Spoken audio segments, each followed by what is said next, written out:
जय सिया राम, जय हनुमान। स्वागत है आपका आपके अपने श्री राम जी के YouTube चैनल साधना मार्ग में। आज हम इस वीडियो में आप लोगों को बताने जा रहे हैं कि अगर आप ज्यादा मंत्र जाप कर रहे हैं, जितने की आवश्यकता है उससे भी कई अधिक ज्यादा जाप कर रहे हैं, तो आपके जीवन में उससे क्या प्रभाव पड़ता है, क्या नेगेटिव प्रभाव पड़ता है, क्या पॉजिटिव प्रभाव पड़ता है, और आपके अंदर ऐसे कौन से साइन हैं जो परिवर्तन आपके अंदर लेकर आते हैं। आज इस विषय पर हम इस वीडियो में चर्चा करने जा रहे हैं। जब हम कम मात्रा में मंत्र जाप करते हैं, चाहे वो मंत्र कौन सा भी हो सकता है, गायत्री मंत्र हो सकता है, पंचाक्षरी मंत्र हो सकता है, नावाड़ मंत्र हो सकता है, जिस भी मंत्र की आप साधना करें या कोई सावर मंत्र है, उस मंत्र की साधना अगर आप लंबे समय से कर रहे हैं और ज्यादा करने लगे, यानी कि एक एक दिन में आप 200 250 माला कर लेते हैं और आपका नियम परहेज ब्रह्मचर्य सही है, तो उस जाप की जो ऊर्जा बन रही है उस ऊर्जा को आप सहन कर जाएंगे। आपको हम एक एग्जाम्पल के माध्यम से सुनाते हैं कि एक 25 वाट का बल्ब है और उस 25 वाट के बल्ब में अगर हम 20 वाट बिजली डालेंगे तो वह 20 वाट बिजली को सहन कर जाएगा, उस पर कोई भी असर नहीं पड़ेगा। लेकिन इसी के विपरीत अगर 25 वाट वाले उस बिजली के बल्ब में हम अगर 50 वाट की बिजली का ट्रांसफर कर देंगे तो वो बल्ब फट जाएगा। इसी तरह से अगर आपका ब्रह्मचर्य पुष्ट नहीं है, अभी अभी आपने साधना शुरू की है, यानी कि साधना शुरू किए हुए लगभग आपको 1 से 2 महीना हुआ है और आपको लग रहा है कि जल्दी जल्दी मैं अपने पूजा पाठ को, साधना को बढ़ाऊं, जल्दी जल्दी मैं अनुभवों को प्राप्त करूं, जल्दी से जल्दी मैं सिद्धि शक्तियों को प्राप्त कर लूं,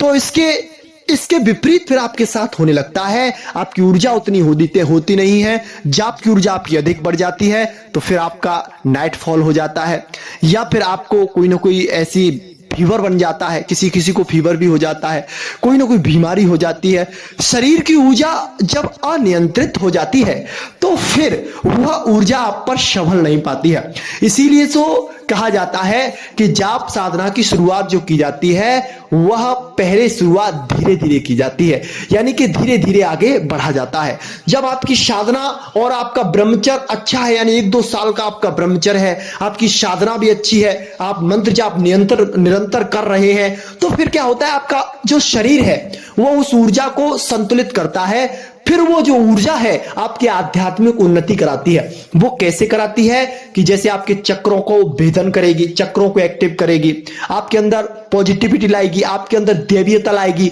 आपको जो सूक्ष्म जगत की चीजें हैं उनसे आपको जोड़ देगी, उनकी बारीकियों को आप समझने लग जाएंगे। और इसके विपरीत जब आप मंत्र जाप अधिक कर रहे हैं, 1-2 महीने जाप किए हुआ है, तो उसका क्या होता है कि आपकी ऊर्जा जो है आपके शरीर से बाहर निकलने लग जाती है, फिर उसका जो आपको परिणाम मिलना चाहिए वो नहीं मिल पाता है और उसके नेगेटिव इफेक्ट आ जाते हैं। तो अगर आप साधना पूजा पाठ करें, शुरुआत कर रहे हैं, तो शुरुआत धीमे से करें, यानी कि आप 11 माला से शुरू करें, तो पर दिन आप लगभग 5 माला बढ़ाएं, 2 माला बढ़ाएं, 3 माला बढ़ाएं, या फिर टाइमिंग के हिसाब से करते हैं। जैसे एक दिन में आप 20 मिनट जाप कर रहे हैं तो फिर दूसरे दिन 25 मिनट, तीसरे दिन 30 मिनट, इस तरह से आप अपने जाप को बढ़ाएं और देखें आपके अंदर कोई गलती तो नहीं हो रही है, साधना के विपरीत कोई कार्य तो नहीं हो रहा है, कुछ खान पान में गड़बड़ी तो नहीं हो रही है, कुछ आपका संग खराब तो नहीं हो रहा है, कुछ आपके दृश्य खराब तो नहीं है, या फिर आपके यहाँ जहां पर आप रह रहे हैं वहां का वातावरण कैसा है, लोग कैसे हैं, कैसे भाव रखने वाले हैं, तो उन चीजों के बारे में सोचकर आपको अपनी पूजा पाठ को आगे बढ़ाना होता है। तो अगर आप धीरे धीरे मंत्र जाप को बढ़ाते हैं तो आपके जीवन में पॉजिटिव साइन आते हैं। और अगर आप एक साथ चाहेंगे कि मैं एक साथ सारी चीजों को प्राप्त कर लूं, जिस तरह से आप सोचें कि मैं एक साथ ही उस अवस्था को पहुंच जाऊं जहां पर जो आज बैठे हुए हैं, यानी कि हम हैं और भी साधक हैं, वो आज बैठे हुए हैं, हम उस पर मात्र 5 से 6 महीने के अंदर पहुंच जाए, ऐसा नहीं हो सकता है। आपको रास्ता धीमी गति से ही चलना पड़ेगा, क्योंकि वही हिसाब हो जाता है कछुए और खरगोश वाला।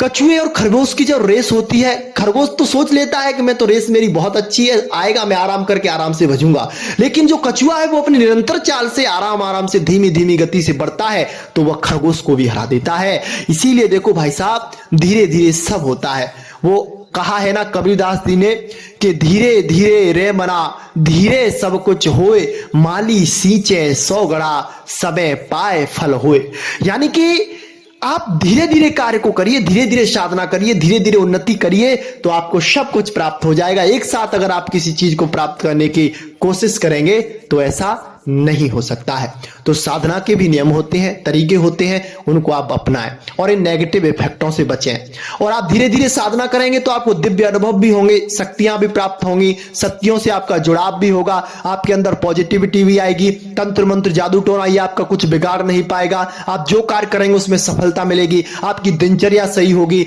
जिस साधक की दिनचर्या बन जाती है, यानी कि साधना में उसकी दिनचर्या सही हो गई, ब्रह्म मुहूर्त में जागने लग गया, ब्रह्म मुहूर्त में उसका 1 घंटे का जाप उसे निरंतर मिल रहा है, तो वह उस साधना को पचा जाता है, ब्रह्मचर्य को पचा जाता है, मंत्र जाप की ऊर्जा को पचा जाता है और अपने शरीर को उस योग्य बना देता है जहां से वो दैवीयता, अलौकिकता, दिव्यता सब कुछ उसको प्राप्त हो जाता है। आप देखते होंगे बड़े बड़े संत होते हैं, वो ज्यादा जाप कर लेते हैं, फिर वो क्या करते हैं, अपना खान पान भी छोड़ देते हैं, बस दूध में रहने लग जाते हैं, बहुत से पानी में रहने लग जाते हैं। तो इसका क्या प्रभाव होता है कि वह अपनी ऊर्जा को उस अवस्था पर ले जाते हैं कि वो वायु तत्व से सारी चीजों को ग्रहण कर लेते हैं, यानी कि उनको सांसारिक चीजों की आवश्यकता नहीं होती। प्रकृति से जो चीजें बनती हैं उन चीजों को वह प्राणवायु के द्वारा उन वायु को वो ग्रहण करके उन सारी चीजों का भोग भोगते हैं। तो इन चीजों का भी आप ध्यान रखें, धीरे धीरे साधना करें तो आपको उन्नति मिलेगी, बालाजी महाराज कृपा करेंगे और आपकी साधना में आपको शीघ्र शीघ्र सफलता मिलेगी। तो मेरे प्यारे श्री राम जी के भक्तों, आज के लिए बस इतना ही। मिलते हैं आपसे बहुत जल्दी एक ऐसी नई जानकारी के साथ। तब तक के लिए जय सिया राम, जय हनुमान।